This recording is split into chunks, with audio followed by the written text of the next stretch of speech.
नमस्कार दोस्तों अगर आपके अंदर भी चीन को लेकर गुस्सा है और आप भी अगर भारत और अमेरिका जैसे चीन विरोधी देशों के साथ अपने आप को शामिल करना चाहते हैं तो बस आप 5 मिनट तक मेरे साथ इस वीडियो में बने रहिए।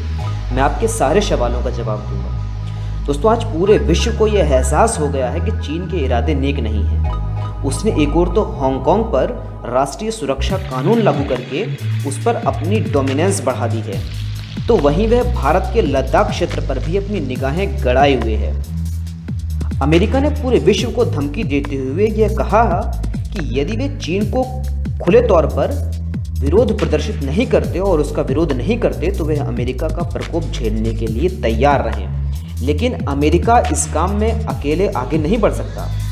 हालांकि उसने अपनी तरफ से पूरी कोशिश करते हुए WHO, जिसने इस कोरोना वैश्विक महामारी को छुपाने में चीन का सहयोग दिया और पूरे विश्व के सामने इस कोरोना के संकट और इसके स्ट्रेन को लाने में उसने चीन का सहयोग दिया और पूरे विश्व से छुपाया, उसकी फंडिंग को भी उसने बंद कर दिया है।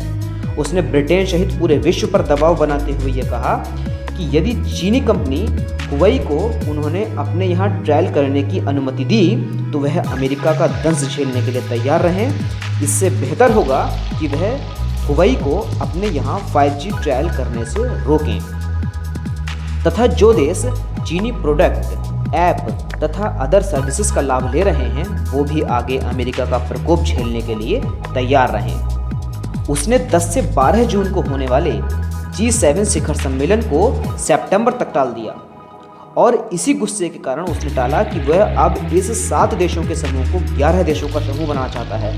आपको बता दूं कि G7 विश्व की 7 बड़ी अर्थव्यवस्थाओं का समूह है जो विश्व में सबसे ज़्यादा गोल्ड रिजर्व रखती हैं। उसने इसमें अमेरिका, भारत, ऑस्ट्रेलिया, रूस जैसे देशों को भी शामिल कर लिया है। अब उसने पूरी तरह से कमर कस ली है कि वह चीन को बर्बाद कर देगा। ब्रिटेन ने अपने यहाँ चीनी कंपनी हुवई को ट्रायल करने से रोक दिया है तथा भारत सहित 10 देशों के साथ मिलकर वह D10 ग्रुप का निर्माण कर रहा है। हालांकि नोकिया और एरिक्सन जैसी कंपनियां 5G सर्विसेज प्रोवाइड कराती हैं, लेकिन ये काफ़ी महंगी हैं और इनमें काफ़ी टाइम भी लगता है।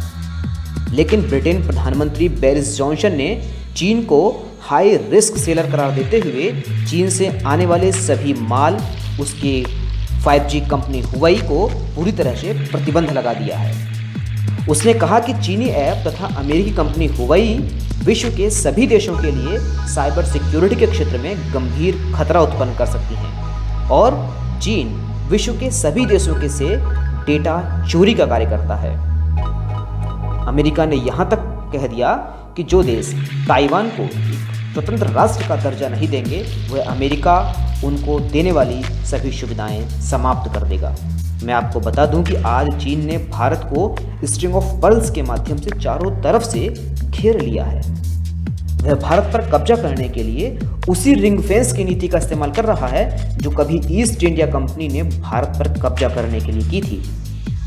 कोई कितना ही कहे कि इंडिया चाइना बॉर्डर पर टेंशन समाप्त हो गई है और कम हो गई है, लेकिन सच्चाई तो यह है कि चीन पर आज भी ब्रिगेडियर लेवल की 3 टुकड़ियां तैनात हैं और एक टुकड़ी में 5000 सैनिक होता है। आज चीन स्वयं एक समानांतर विश्व के रूप में स्वयं को तैयार कर रहा है, चाहे उसकी अपनी एक अलग GPS सिस्टम बेदू हो, उसकी मुद्रा युआन हो, उसकी भाषा मंडारिन हो, उसकी कंपनी हुवई, AIIB तथा NDB जैसे नेशनल डेवलपमेंट बैंक्स हों। वो इन सभी चीज़ों के माध्यम से पूरे विश्व को अपना गुलाम बनाना चाहता है। अगर दोस्तों आप भी भारत तथा अमेरिका जैसे चीन विरोधी देशों के साथ हैं तो इस वीडियो को इतना शेयर करें कि हर कोई चीन की इस चालाकी को समझ सके और उसके टिकटॉक, यूसी ब्राउज़र जैसे ऐप को डिलीट करें और चीन विरोधी देशों के साथ एकजुटता से खड़े हो सकें, क्योंकि चीन का उदय एशिया में भारत के लिए एक गंभीर खतरा उत्पन्न कर सकता है।